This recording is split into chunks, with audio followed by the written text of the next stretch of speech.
जय हिंद दोस्तों।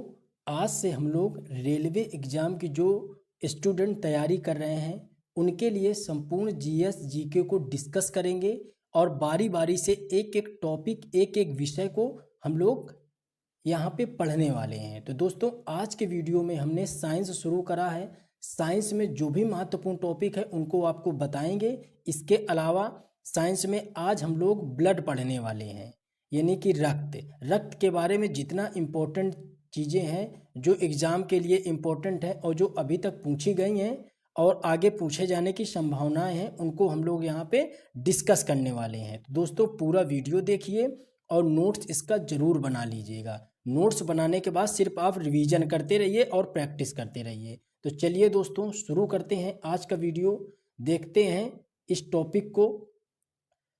उससे पहले जो लोग चैनल पे नए हैं वो लोग चैनल को सब्सक्राइब कर दें। अगर वीडियो पसंद आए तो वीडियो को लाइक करें और प्लीज़ कम से कम एक बार वीडियो को शेयर जरूर करें। तो चलिए दोस्तों शुरू करते हैं। आज का टॉपिक है रक्त।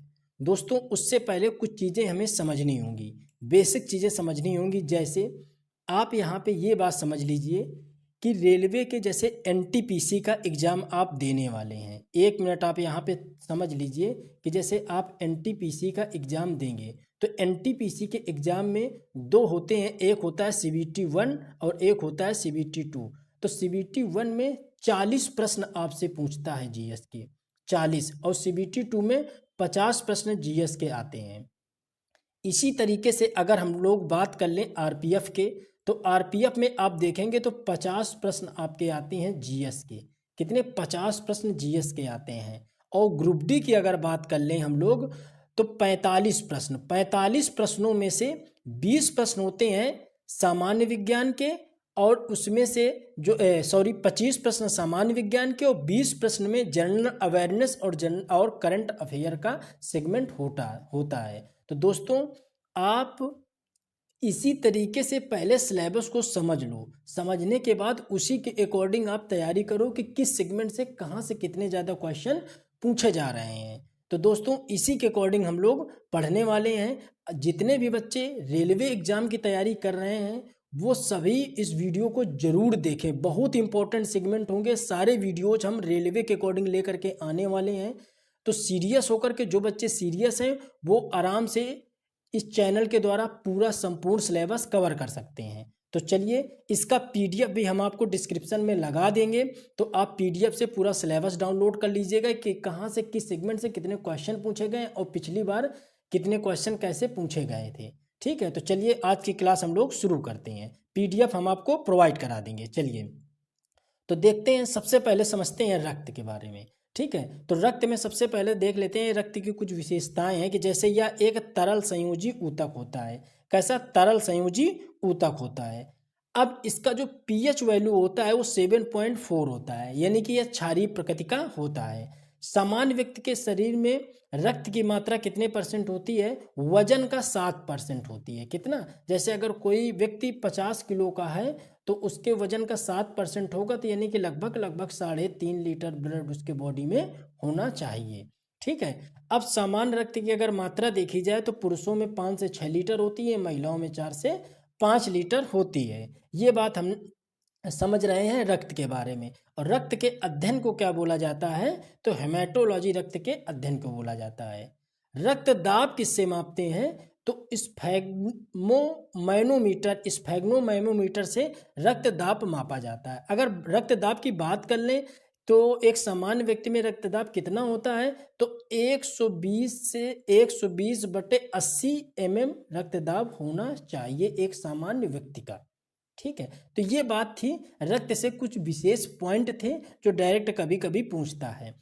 अब हम लोग समझते हैं कि रक्त का बॉडी में निर्माण कैसे होता है। तो देखो इसके लिए दो कंडीशंस हैं। पहली ये कि यदि बच्चा माँ के पेट में है, यानी उसको बोला जाता है भ्रूण में है, तो जब भ्रूण में होगा तो उसमें जो ब्लड बनेगा, इस चित्र में आप देख सकते हैं कि ये भ्रूण की अवस्था दिखाई गई है। ठीक है, ये भ्रूण में बच्चा दिखाया जा रहा है। तो अगर भ्रूण में है तो वो बनेगा, उसका जो ब्लड बनेगा वो बनेगा किससे? लीवर में बनाएगा, उसको लीवर बनाएगा, ब्लड उसको सप्लाई करेगा। लेकिन अगर कोई इंसान है, वयस्क है, तब उसका ब्लड कहाँ से बनता है? तब उसका ब्लड बनता है अस्थिमज्जा यानी बोन मैरो से बनता है। अब बोन मैरो क्या होती है? तो जैसे ये आपका एक हड्डी है, ये हड्डी का पार्ट यहाँ पे बना हुआ है, ठीक है।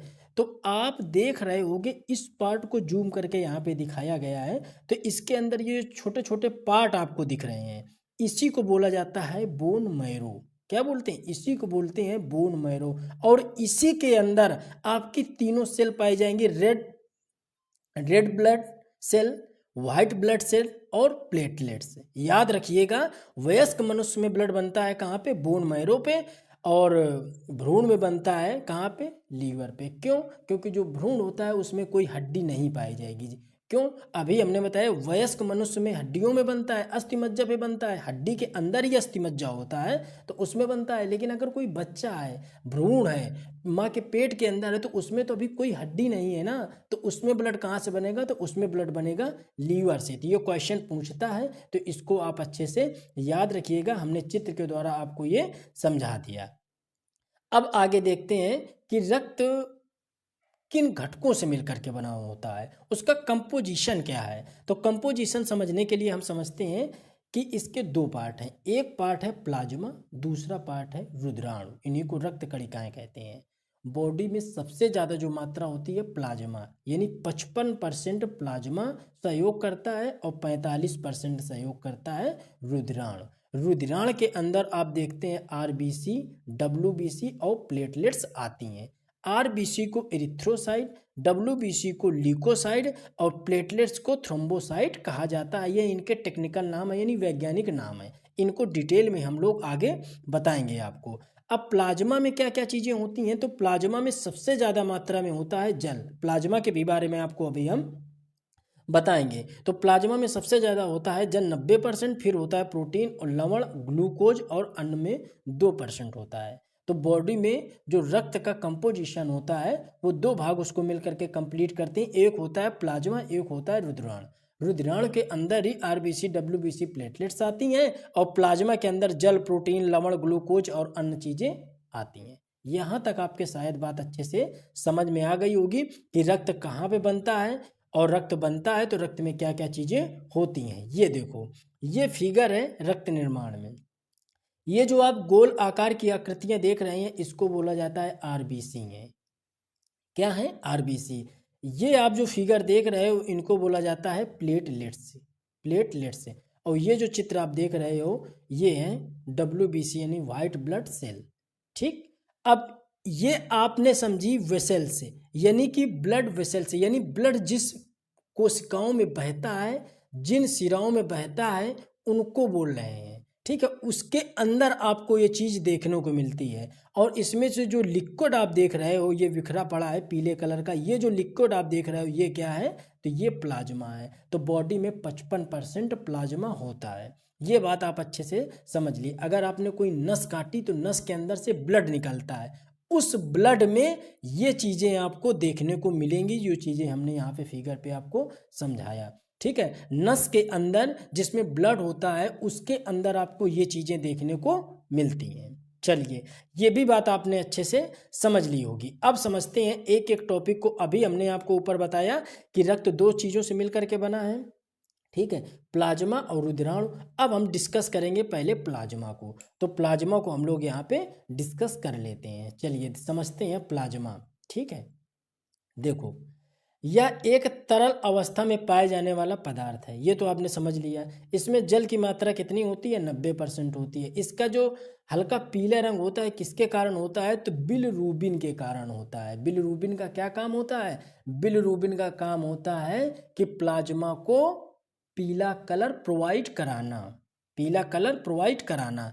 अब ये आप चित्र में देखो, अगर ये पूरा ब्लड है, ठीक है, एक बोतल में अगर इस ब्लड को ले लिया जाए, ठीक है, अब उसमें देखा जाए तो प्लाज्मा की मात्रा आपको दिख रही होगी 55% आपको प्लाज्मा है। इसके अलावा ये बीच में डब्ल्यूबीसी है और नीचे आरबीसी चित्र में दिखाया गया है। तो प्लाज्मा आप आराम से देख सकते हो। अब इसके प्लाज्मा के कार्य क्या हैं? तो शरीर में प्रोटीन एवं अन्य पदार्थों को एक स्थान से दूसरे स्थान तक ले जाना प्लाज्मा का कार्य होता है। और रक्त के पीएच मान को संतुलित करना भी प्लाज्मा का कार्य होता है। प्लाज्मा का कार्य होता है। अभी हमने आपको बताया रक्त के पीएच वैल्यू कितनी होती है, 7.4। 7.4। देखो ये पूरा सेगमेंट आप पढ़ लो, इसको नोट्स बना लो, इसके बाद आप कहीं से भी आप टेस्ट लगाएं, स्पीड टेस्ट लगाएं, मॉक टेस्ट दें, एमसीक्यू हल करें, आप बिल्कुल आसानी से क्वेश्चन हल कर लेंगे। जो लोग रेगुलर से मेरी क्लासें देख रहे हैं उनको इस बात का अंदाज़ा अच्छे से होगा, क्योंकि जितना भी आपको हम नोट्स पढ़ा रहे हैं वो सारा एनसीईआरटी से पढ़ा रहे हैं। किससे? एनसीईआरटी से। और एग्ज़ाम जब भी आपका होता है उसमें नोट्स, उसमें जो क्वेश्चन पेपर सेट करे जाते हैं ज़्यादातर वो एनसीईआरटी बुक से ही करे जाते हैं, तो परेशान होने की ज़रूरत नहीं है। चलिए आगे हम लोग देखते हैं कि रक्त का थक्का जमाने में भी सहायक होता है कौन? प्लाज्मा। अभी हम आपको आगे बताएंगे कि रक्त का थक्का बॉडी में किस तरीके से जमता है। ग्लूकोज को बाकी अंगों तक पहुंचाने का काम क्या करता है? प्लाज्मा करता है। क्यों? क्योंकि प्लाज्मा एक लिक्विड फॉर्म में होता है, तो वो ग्लूकोज को भी बॉडी के अन्य भागों में पहुंचाता है। अब देख लेते हैं हम लोग कि प्लाज्मा में, हमने आपको बताया कि प्लाज्मा में जल भी होता है और ये ग्लूकोज और खनिज लवण को से ही ऊर्जा बनती है, ये तो आप जानते हैं, और इसमें प्रोटीन भी होता है। तो इसमें आपको ये प्रोटीन पढ़ने होंगे, थ्रोम्बिन, प्रोथ्रोम्बिन, ग्लोबुलिन और फाइब्रिन और फाइब्रिनोजिन। ये प्रोटीन होते हैं 5। तो इन पांचों प्रोटीन का बड़ा ही योगदान है बॉडी में। क्यों? क्योंकि अभी आपने ऊपर एक लाइन पढ़ी कि सर ये जो प्लाज्मा है वो ब्लड के थक्का को जमाने में भी सहायक होता है। तो इसमें फाइब्रोनोजिन प्रोटीन का क्या काम है, ये आप कमेंट करके हमको बताइएगा। फाइब्रोनोजिन प्रोटीन मुख्य रूप से क्या काम करता है? चलिए, तो अब हमने समझ ली कि प्लाज्मा में इतनी चीज़ें पाई जाती हैं। अब देख लेते हैं हम लोग, एक टर्म्स आता है सीरम। तो सीरम भी प्लाज्मा के ही अंदर होता है। अगर सीरम, देखो ये बॉटल जैसे हमने ले ली, इस किट में अगर ब्लड ले लिया जाए तो जो ऊपर पीला वाला भाग है ना उसको सीरम कहते हैं। लेकिन सीरम कैसे होगा?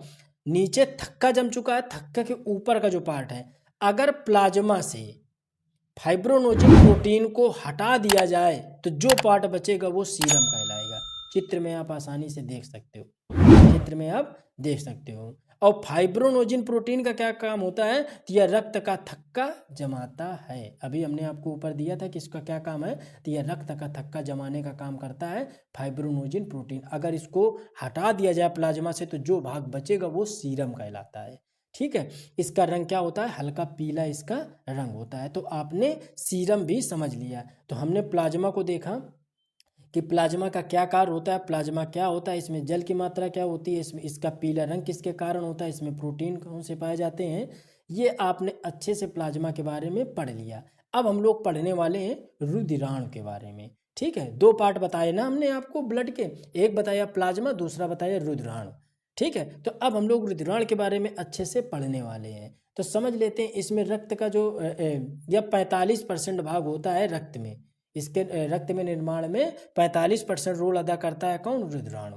इसमें 3 प्रकार के होते हैं, आरबीसी, डब्ल्यूबीसी और प्लेटलेट्स। ये 3 टाइप का होता है, आरबीसी, डब्ल्यूबीसी और प्लेटलेट्स। ये 3 टाइप का आपने पढ़ा। अब हम लोग एक एक इसमें टाइप्स को डिस्कस करेंगे। सबसे पहले हम लोग डिस्कस करेंगे आरबीसी, यानी लाल रक्त कणिकाएं, रेड ब्लड कार्पल्स। क्या? Red blood carpals. अब देख लीजिए, ये देखो, मान लो ये आपकी वेसल्स हैं जिसमें आपका ब्लड आपके शरीर के अंदर दौड़ता है, फ्लो करता है, उसको वेसल्स। ठीक है, ये जो वेसल्स हैं इसके अंदर आपने समझा कि क्या क्या होता है। प्लेटलेट्स होती है, आरबीसी होती है, डब्ल्यूबीसी होती है, प्लेटलेट्स होती है, प्लाज्मा होता है। ये सारा किस में होता है? इस वेसल्स में होता है। तो आप लाल रक्त कणिकाओं को कैसे समझेंगे कि कौन सी लाल रक्त कणिकाएं हैं? तो देखो, ये जो आपको गोल आकार की दिख रही हैं, ठीक है, तो इन्हीं को बोला जाता है आरबीसी। इनका आकार निश्चित होता है, लेकिन डब्ल्यूबीसी का आकार कोई निश्चित नहीं होता है। ठीक है, अभी चित्र में ऊपर आपको अच्छे से समझाया था। अब देख लेते हैं आरबीसी के बारे में कि इसका वैज्ञानिक नाम क्या होता है। एरिथ्रोसाइट इसका टेक्निकल नाम है। निर्माण इसका कहाँ होता है? तो अस्थिमज्जा में होता है। और भ्रूण अवस्था में कहाँ पे होता है? तो लीवर में होता है। ये बात हमने आपको ऊपर समझाई। आरबीसी, डब्ल्यूबीसी और प्लेटलेट्स, इन तीनों में अगर ब्लड का निर्माण होना है तो कहाँ पे होगा? अस्थिमज्जा यानी बोन मैरो में होगा। आरबीसी का जो मरती कहाँ पे है? तो प्लीहा में मरती हैं। ठीक है, प्लीहा में मरती हैं। तो आरबीसी कि कब्र जो कहते हैं तो किसको कहा जाता है, तो प्लीहा कोई आरबीसी की कब्र कहा जाता है। जीवन काल इसका 120 दिन होता है, यानी 4 महीने के लगभग इसका जीवन काल होता है। 4 महीने के बाद ये स्वतः ही डेड होने लगती हैं और बॉडी में नई आरबीसी का निर्माण चालू हो जाता है। ठीक है। आरबीसी में केंद्रक नहीं पाया जाता है, आरबीसी में केंद्रक नहीं पाया जाता है, बहुत इंपॉर्टेंट है। सारे इंपॉर्टेंट पॉइंट लिखें, इनको मिस मत करिएगा, आप सारे पॉइंट आपको नोट करने हैं। ठीक है। लेकिन अपवाद के रूप में ऊंट की प्रजाति जो होती है और लामा की जो प्रजाति होती है, इसमें केंद्रक नहीं पाया जाता। यही अपवाद से ही आपसे क्वेश्चन पूछता है, तो इसको याद रखिएगा। अब देख लेते हैं आरबीसी की संख्या बॉडी में कितनी होती है। तो आरबीसी की संख्या पुरुषों में होती है 45 से 55 लाख और महिलाओं में होती है 40 से 45 लाख। आरबीसी में हीमोग्लोबिन पाया जाता है, जिससे जो उसका कलर होता है वो लाल कलर का होता है। देखो आरबीसी आप ये देख रहे हो, ये लाल कलर की है, तो लाल कलर किसके कारण है, हीमोग्लोबिन के कारण है। प्लाज्मा का पीला रंग किसके कारण था, तो बिलरूबिन के कारण था। एक एक पॉइंट अच्छे से याद करना है, बिलरूबिन के कारण था। लेकिन आरबीसी का रेड कलर किसके कारण है, तो हीमोग्लोबिन के कारण है। अगर हीमोग्लोबिन हटा दिया जाए तो आरबीसी रक्तहीन हो जाएगी, यानी कि उसमें रंगहीन हो जाएगी, यानी उसमें कोई कलर नहीं होगा, कोई कलर नहीं होगा। तो उसका जो रेड कलर है किसके कारण है, हीमोग्लोबिन के कारण है। आरबीसी का मुख्य काम ऑक्सीजन का परिवहन, यानी आरबीसी मुख्य रूप से O2 को यानी ऑक्सीजन को पूरी बॉडी में ट्रांसफर करती है, पूरी बॉडी में सप्लाई करती है। ठीक है। अब हम लोग देख लेते हैं कुछ नोट में ये चीज समझते हैं कि देखो काकरोच में खून का जो रंग होता है काकरोच के, वो क्या होता है, सफेद। वो सफेद रंग किसके कारण होता है, हीमोविफ पाया जाता है, इसके कारण उसका रंग सफेद होता है। ऑक्टोपस के खून का रंग क्या होता है, नीला, किसके कारण होता है, तो हीमोसाइनिन पाया जाता है, इसके कारण उसका रंग नीला होता है। इन दोनों जीवों में हीमोग्लोबिन नहीं पाया जाता। अगर हीमोग्लोबिन पाया जाता तब काकरोच के ब्लड का रंग कैसा होता, लाल होता। ऑक्टोपस के ब्लड का रंग कैसा होता, लाल होता। ये बात याद रखिए कि इनमें हीमोग्लोबिन नहीं पाया जाता है। ये खूब पूछा जाता है, डायरेक्ट क्वेश्चन आते हैं, ऑक्टोपस में का नीला रंग किसके कारण होता है, उसमें हीमोग्लोबिन पाया जाता है कि नहीं पाया जाता, ये खूब पूछता है। अब देखो सोते समय इंसान में आरबीसी की संख्या 5% कम हो जाती है। ऊंचाई पे जाने पे और गर्भधारण के समय आरबीसी की संख्या 30% बढ़ जाती है। ये दोनों पॉइंट आपको अच्छे से याद रखना है। अब हम लोग समझ लेते हैं कि जैसे आरबीसी किसी इंसान में कम हो जाए तो कौन सी बीमारी होती है, और आरबीसी अगर बढ़ जाए तो कौन सी बीमारी होती है। देखो हर एक चीज इंसान के अंदर संतुलित होने पे वो स्वस्थ होता है। अगर कोई चीज असंतुलित हो गई तो इंसान क्या हो जाएगा, बीमार हो जाएगा। ठीक है। तो आरबीसी अगर किसी इंसान में कम हो गई, आरबीसी की संख्या कम हो गई, तब इंसान को इनीमिया रोग हो जाता है। इनीमिया रोग कौन सा रोग होता है, तो आपके अंदर खून की कमी आ जाती है, तो आप कमजोरी हो जाती है। और इसको डॉक्टर कैसे परखते हैं, तो आप कभी देखना जब आपको इनीमिया हो जाएगा तो डॉक्टर आपकी आंखों को, पलकों को कहेगा और तेज खोलो, और आंखों के नीचे देखता है कि वो जो आंखों में जो वेसल्स पाई जाती हैं वो रेड कलर की होती हैं, लेकिन जब खून की कमी हो जाती है तो हल्की वो पीली हो जाती हैं।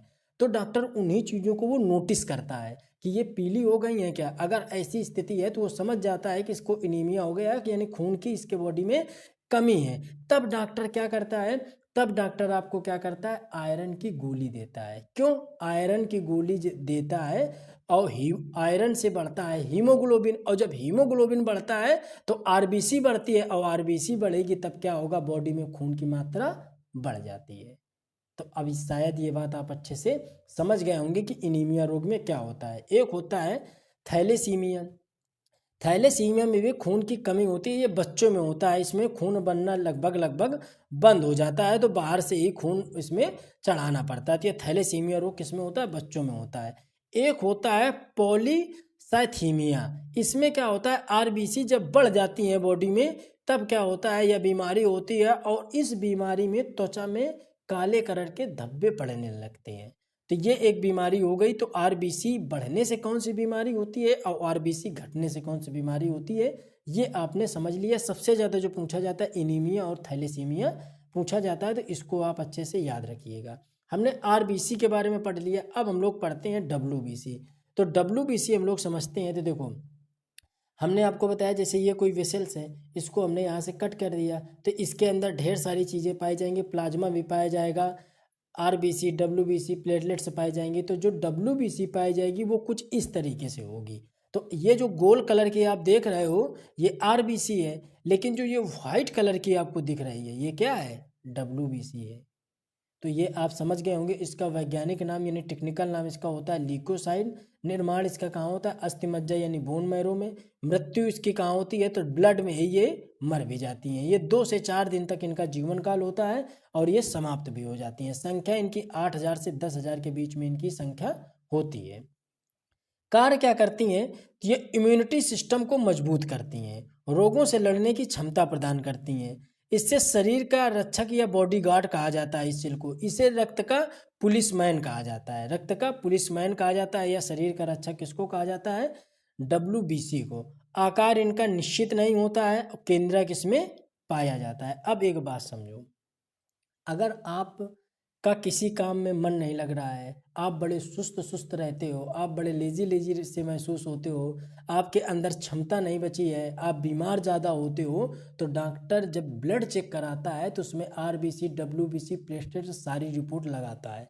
उससे क्या होता है, डॉक्टर को अगर डब्ल्यूबीसी 8 से 10,000 के से कम है तो समझ जाता है कि मेन वजह इसके बीमार होने की यही है। क्यों, क्योंकि उसका इम्यूनिटी सिस्टम क्या हो चुका है, कमज़ोर हो चुका है। जब इम्यूनिटी सिस्टम कमज़ोर हो जाएगा बॉडी का, तो कोई भी वायरस बाहर से अटैक करेगा बॉडी में तो क्या होगा, बॉडी को वो नुकसान ही पहुंचाएगा। लेकिन जब डब्ल्यूबीसी बॉडी में पर्याप्त मात्रा में होंगी तो बॉडी, और डब्ल्यूबीसी का काम है क्या, कि बॉडी को एक बॉडीगार्ड के रूप में कार्य करता है, यानी पुलिसमैन के रूप में कार्य करता है। तो वो जब तैयार होगा, अच्छे से तैयार होगा, तो जब कोई बाहरी वायरस हमारी बॉडी में अटैक करेगा तो उसको अटैक नहीं करने देगा, वो उसका जवाब देगा, वो उसको मार देगा। तो बात समझ में आ गई कि डब्ल्यूबीसी अगर कम है तो इंसान बहुत सुस्त रहता है, वो ज़्यादातर बीमार रहता है, उसका किसी काम में भी मन नहीं लगता। वो 2 मिनट पढ़ेगा, इसके बाद फिर कॉपी बंद कर देगा, वो पूर्ण रूप से डिस्टर्ब हो चुका होता है। ठीक है, तो डॉक्टर क्या करता है कि जब भी ब्लड चेक कराता है तो आरबीसी डब्ल्यूबीसी प्लेटलेट्स हीमोग्लोबिन ये सब देखता है। ठीक है, अब हम लोग आगे देख लेते हैं कि डब्ल्यूबीसी के बढ़ने और घटने से क्या रोग होता है। तो डब्ल्यूबीसी की संख्या बढ़ने से ल्यूकीमिया रोग हो जाता है। ल्यूकीमिया क्या होता है, तो ल्यूकीमिया वही रोग है जिसमें ब्लड में कैंसर हो जाता है, इसको ब्लड कैंसर के नाम से भी जानते हैं। अगर डब्ल्यूबीसी की संख्या बढ़ने लगे तो ल्यूकीमिया रोग निश्चित तौर पे हो जाएगा। डब्ल्यूबीसी की संख्या कम होने से ल्यूकोपीनिया रोग हो जाता है। कौन सा हो जाता है, ल्यूकोपीनिया रोग हो जाता है।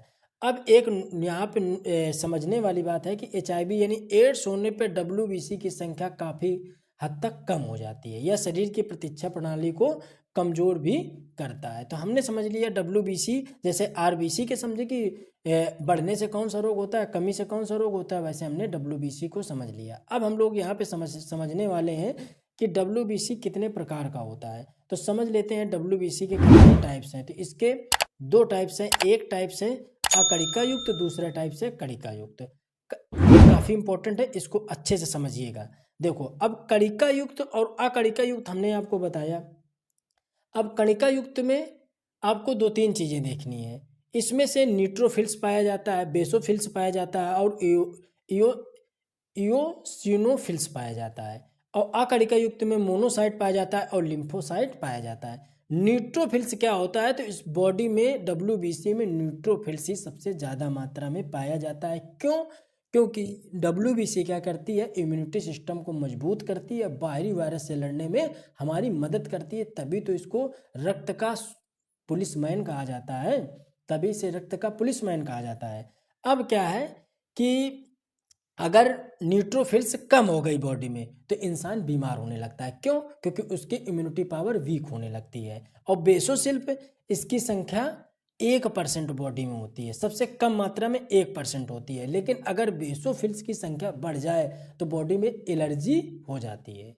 बॉडी में क्या हो जाती है? एलर्जी हो जाती है। तो जब किसी इंसान को एलर्जी हो जाती है तो डॉक्टर समझ जाता है कि बेसोफिल्स की मात्रा इसकी बॉडी में कहीं ना कहीं बढ़ रही है, तो उसी के हिसाब से वो टैबलेट देता है। इयोसिनोफिल्स क्या होता है? तो इयोसिनोफिल्स की संख्या बढ़ने से इस्नोफीलिया हो जाता है। इस्नोफीलिया का मतलब होता है सर्दी जुकाम वाली जो स्थिति होती है कि बार बार इंसान को जुकाम ही बना रहता है, लगातार एक लंबे समय तक जुकाम बना रहता है, उसी को कहते हैं इस्नोफीलिया। तो किसके बढ़ने से होती है? तो इयोसिनोफिल्स के बढ़ने से होता है। मोनोसाइट क्या होता है? तो मोनोसाइट सबसे छोटी WBC होती है, यह घाव भरने में मदद करती है। अगर इंसान के किसी के कट फट जाता है तो घाव भरने में अगर मदद कर रहा है तो कौन? मोनोसाइट। अगर घाव लेट भर रहा है या घाव नहीं भर रहा है तो मोनोसाइट की उसकी बॉडी में क्या होती है? कमी होती है। लिम्फोसाइट क्या होता है? तो सबसे बड़ी WBC होती है, या मेमोरी सेल का निर्माण करती हैं। कौन? लिम्फोसाइट।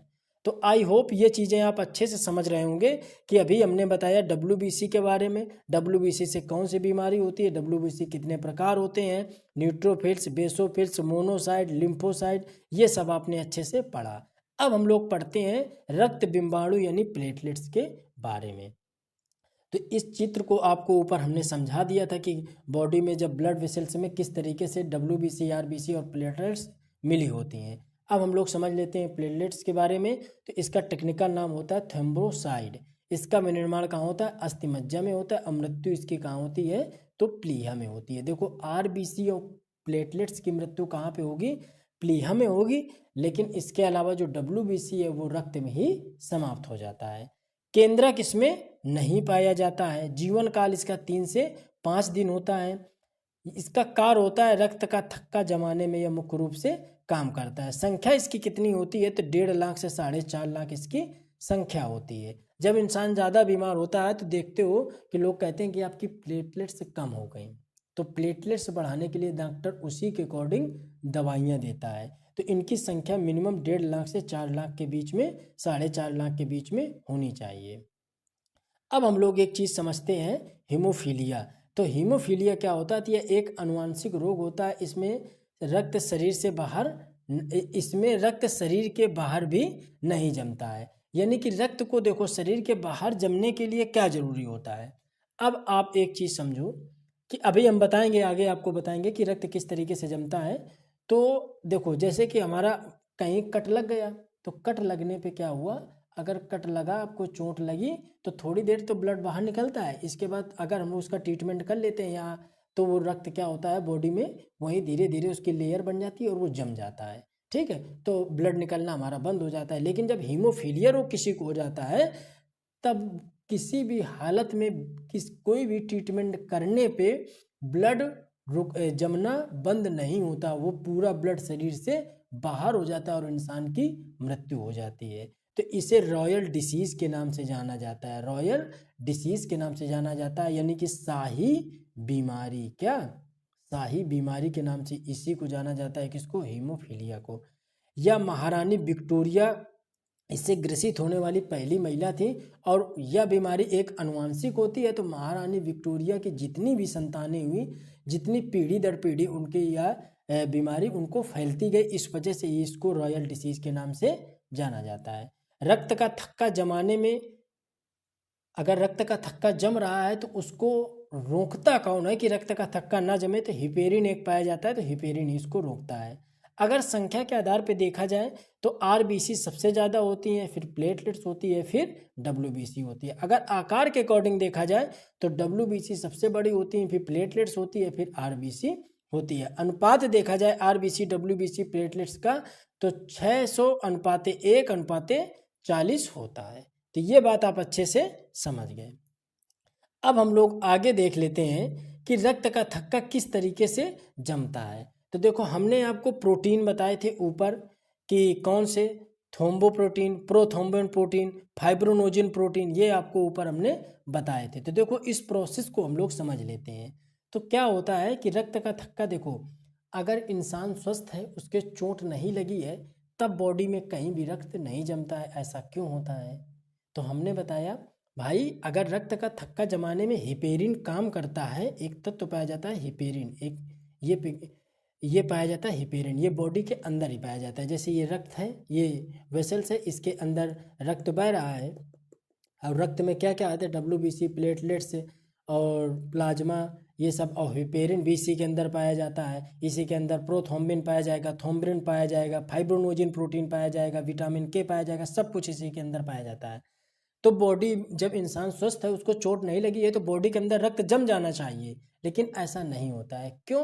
क्योंकि हिपेरिन को एक वरदान टाइप का समझ लो कि वरदान मिला है कि जब तक कट नहीं लगा है और हिपेरिन बॉडी के अंदर यानी ब्लड वेसल्स के अंदर है, तब तक वह रक्त को जमने नहीं देगा।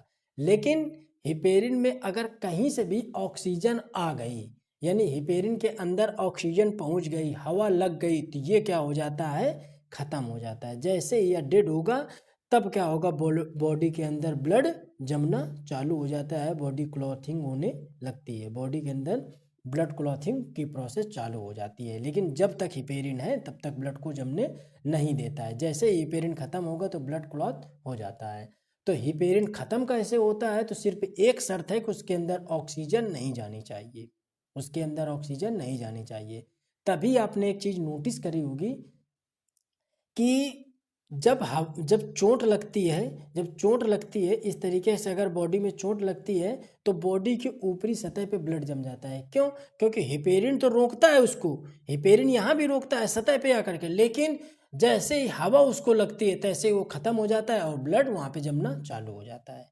तो ये चीज़ थी। तो अब इस चीज़ को बाई प्रोसेस समझ लेते हैं कि देखो, जो थ्रोम्बोप्लास्टिन प्रोटीन होता है, ये कैल्शियम के साथ रिएक्ट करता है और प्रोथ्रोम्बिन प्रोटीन को थ्रोम्बिन में बदल देता है। जो थ्रोम्बोप्लास्टिन प्रोटीन होता है, वो कैल्शियम के साथ रिएक्ट करके प्रोथ्रोम्बिन को थ्रोम्बिन में बदल देता है। फिर थ्रोम्बिन प्रोटीन क्या करता है, फाइब्रोनोजिन प्रोटीन के साथ रिएक्ट करने के बाद फाइब्रिनिन बनाता है। क्या बनाता है? फिब्रिन बनाता है। अब ये फिब्रिन क्या करता है, ये फिब्रिन रक्त रुधिराणु का क्या मतलब है, WBC, प्लेटलेट्स और RBC, इनके साथ मिलकर के रक्त का थक्का बना देता है। जब हमने आपको बताया कि थ्रोम्बिन प्रोटीन फाइब्रोनोजिन प्रोटीन के साथ रिएक्ट करके फिब्रिन बनाता है, क्या बनाता है, फिब्रिन। और फिब्रिन वो स्थिति होती है जब वो क्या करता है कि WBC, RBC, प्लेटलेट्स, इन सबको अपने पास कलेक्ट करके एक जालीनुमा संरचना बना देता है। कुछ इस तरीके से संरचना बनती है। अब देखो, ये एक नली है या एक वेसल्स है जहाँ पे हमारा अंदर ये ब्लड घूम रहा है। अब क्या था कि फिब्रिन ने क्या किया कि WBC, प्लेटलेट्स, इन सब को मिला करके क्या किया कि एक जालीनुमा संरचना बनाना चालू कर दिया। इस तरीके से जो व्हाइट व्हाइट आप देख रहे होंगे, ये जाली बना रहा है, जालीनुमा संरचना बना दी और ब्लड हमारा यहीं पे जम गया। तो ये होता है, जैसे आपके चोट लगी, तो चोट लगी तो ऊपर हिपेरिन तो रोकता है, लेकिन हिपेरिन के अंदर एक निगेटिव पॉइंट है कि जैसे ही वो हवा के संपर्क में आएगा तो वो खत्म हो जाएगा। तो वो वहाँ पे ख़त्म हो जाता है।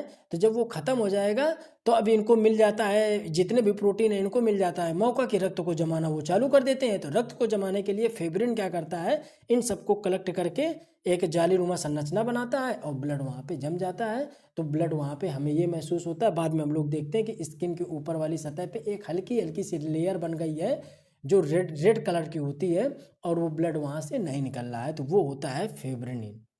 ये बात आप अच्छे से समझ गए होंगे कि किस तरीके से ब्लड जमता है। अब हम लोग समझ लेते हैं रक्त समूह। तो रक्त समूह की 1901 में कार्ल लैंडस्टीनर ने इसकी खोज करी थी, और उस समय रक्त समूह जो थे A, B और O रक्त समूह ही था। बाद में रक्त समूह A, B और O बना था। ठीक है, A बना, B बना, AB बना और O बना। अगर सर्वदाता रक्त समूह कौन सा है तो O है, और सर्वग्राही रक्त समूह कौन सा है तो AB है। अब देख लेते हैं यहाँ पे रक्त देने वाला और रक्त लेने वाला। अगर किसी व्यक्ति का ब्लड ग्रुप O है तो वो सबको रक्त दे सकता है, ए को भी, ओ को भी देगा, ए को भी देगा, बी को भी देगा और ए बी को भी देगा। लेकिन अब इसी चीज को समझते हैं, अगर किसी व्यक्ति का ब्लड ग्रुप ए है तो वो ए को देगा और ए बी को देगा। किसको देगा? ए को देगा और ए बी को देगा। वो सिर्फ दो लोगों को देगा, ए को देगा, ए बी को देगा। किसी का अगर ब्लड ग्रुप बी है तो वो किसको देगा, तो वो बी को देगा और ए बी को देगा, बी को देगा और ए बी को देगा। और अगर किसी व्यक्ति का ब्लड ग्रुप ए बी है तो किसको देगा, वो सिर्फ ए बी को ही देगा। तो दोस्तों ये रक्त यूनिट था, ये पूरा कंप्लीट हो चुका है। आप इसका नोट्स बनाइए और इसको बढ़िया से रिवीजन करिए। और इसके आगे के वीडियो हम अब थोड़ा सा समय का अभाव रहता है, क्योंकि जॉब भी थोड़ा सा देखना पड़ता है, जॉब प्रोफाइल भी उसको मेंटेन करना पड़ता है, क्योंकि इस समय वर्तमान में हम राज्य सरकार को सेवाएं दे रहे हैं, तो इस समय जॉब को भी देखना पड़ता है, तो डेली वीडियो अपलोड नहीं हो पा रहा है। लेकिन कोशिश हम करते हैं कि अब डेली वीडियो अपलोड करा जाए, नहीं तो 2 दिन में वीडियो आपको उपलब्ध हो जाएगा। आप टेंशन ना लो, आप अच्छे से इन चीज़ों को कवर करो, तैयार करो और याद करो। दोस्त जल्द ही इसका अगला टॉपिक लेकर के आएंगे। अभी हम कुछ दिनों तक ये जो साइंस वाला पोर्शन है रेलवे के लिए साइंस ही पढ़ाएंगे। इसके बाद जैसे जैसे आप लोग बताते जाएंगे उसके अकॉर्डिंग हम चीज़ों को शेड्यूल करते जाएंगे। तो दोस्तों कैसा लगा वीडियो अच्छा लगा है तो प्लीज़ चैनल को सब्सक्राइब करें और बेल आइकन को प्रेस करें और वीडियो को लाइक करके शेयर जरूर करें। मिलते हैं अगले वीडियो में, तब तक जय हिंद जय भारत।